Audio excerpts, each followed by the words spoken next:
A reading from Exodus. The angel of God, who was going before the Israelite army, moved and went behind them, and the pillar of cloud moved from in front of them and took its place behind them. It came between the army of Egypt and the army of Israel. And so the cloud was there with the darkness, and it lit up the night. One did not come near the other all night. Then Moses stretched out his hand over the sea. The Lord drove the sea back by a strong east wind all night, and turned the sea into dry land, and the waters were divided.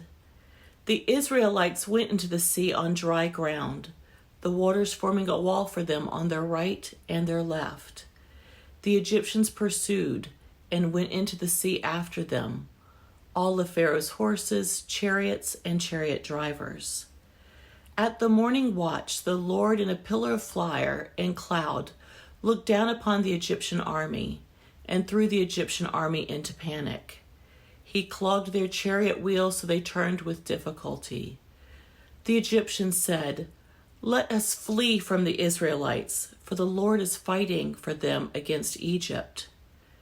Then the Lord said to Moses, "Stretch out your hand over the sea, so that the waters may come back upon the Egyptians, upon their chariots and chariot drivers."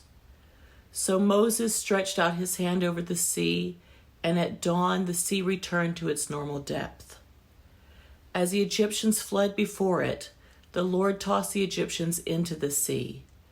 The waters returned and covered the chariot and the chariot drivers, and the entire army of Pharaoh that had followed them into the sea. Not one of them remained. But the Israelites walked on dry ground through the sea, the waters forming a wall for them on their right and on their left. Thus the Lord saved Israel that day from the Egyptians.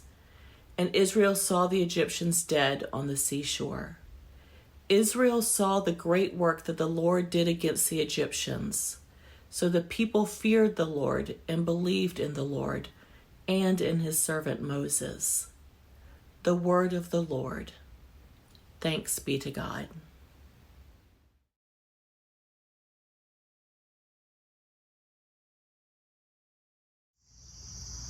Good morning. I'm going to pick up where we left off last week, because last week was the eve of God's people fleeing Egypt. The eve of that terrible night when the angel of the Lord went through Egypt, striking dead all firstborn males, except for the Israelites. And the next morning they fled into the desert, and they have been led by God by a pillar of fire at night and a pillar of cloud during the day. I can imagine their excitement. I can imagine the chaos. And then they reach the Red Sea.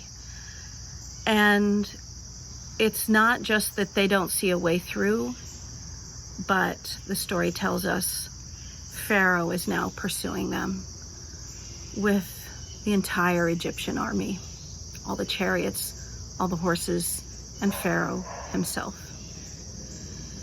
They find themselves trapped. They've got the sea in front of them and Pharaoh's army behind them. This is where God's people say to Moses, "Were there not enough graves in Egypt?" I can imagine their despair, their fear, and Moses's. So Moses goes to God, and God says, "Why are you coming to me? Just tell the people to go forward." This happens right before the part that Julia just read. So this is Exodus 15. Then the Lord said to Moses, "Why do you cry out to me? Tell the Israelites to go forward." Now, right after this, he tells him to lift up his staff. But it's this moment where God says, "Why do you cry out to me? Tell the Israelites to go forward." So it's this moment where God tells Moses to tell the people to move forward, and yet the sea still presents itself there. It's this moment that inspired an ancient story in the Talmud. The Talmud is a collection of teachings and stories and practical advice, practical teachings that were assembled over thousands of years for the Jewish people. So in the Talmud, there is a story of one of Moses and Aaron's brother-in-law, Nahshon. And in this story, Nahshon hears God say, just tell the people to move forward. And the sea hasn't parted. And so Nahshon, who can't swim because most people couldn't swim, wades into the Red Sea. He just goes right in. And the people watch him. And he keeps going deeper and deeper and deeper until the story tells us he's right up to his nostrils. And then the sea parts, and he walks through on dry land. It is a beautiful story of courage and of that experience that so many people have had over the millennia of walking out in faith into troubled waters, with no real way of knowing how it's going to turn out or where the path is in front of you. But walking out into troubled waters and the way opens. Our Celtic brothers and sisters actually call it way opening, where you just take that one step and then the next step shows itself, and the next and the next. So I don't know about you, but there is a part of this story of the Israelites that I really connect with. As a white person in this country, well-educated, coming from privilege, I certainly don't identify with the Israelites in that they are fleeing oppression, that they're fleeing slavery, literally, that crushed their bodies and souls and took away all their hope.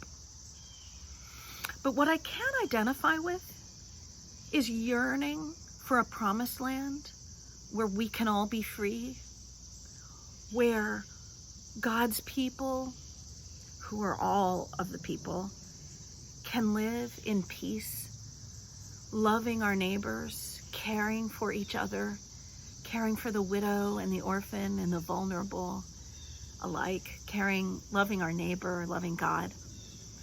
I yearn for that promised land, and I don't know how to get there. And like the Israelites, what I feel behind me, getting closer and closer, are those forces that are all about fear and oppression and the use of force and violence. Those forces that feel like they just want to divide us and exploit us. I feel that, and it's terrifying. And I don't know the way forward to the promised land.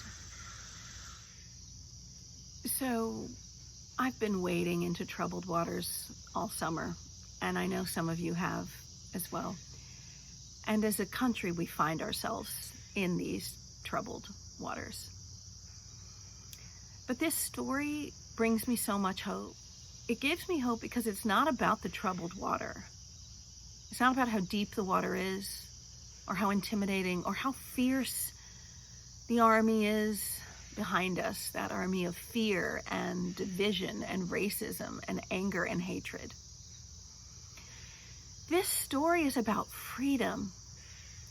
This story is about trusting God and following God through whatever comes into freedom, into a promised land.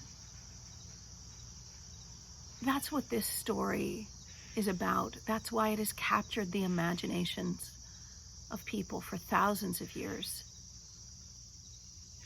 It's a dramatic story of freedom, and we are invited to participate in it.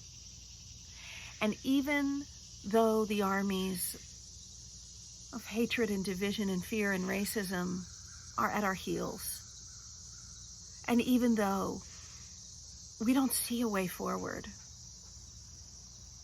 we are invited to trust in the God who delivers God's people into freedom. Freedom from division, freedom from fear, freedom from slavery, freedom from the old systems that oppress people. That's where we're being led right now. We may not have a pillar of fire by night and a pillar of cloud by day. We may not have a Moses with a staff that does magic things. But we have that same one true God, whose dream has always been for us to live as a blessing to one another, loving our neighbors, caring for the widows and the orphans, and loving God.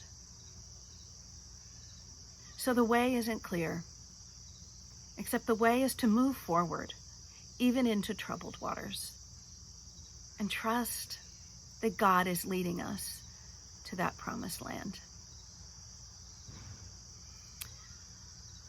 Amen.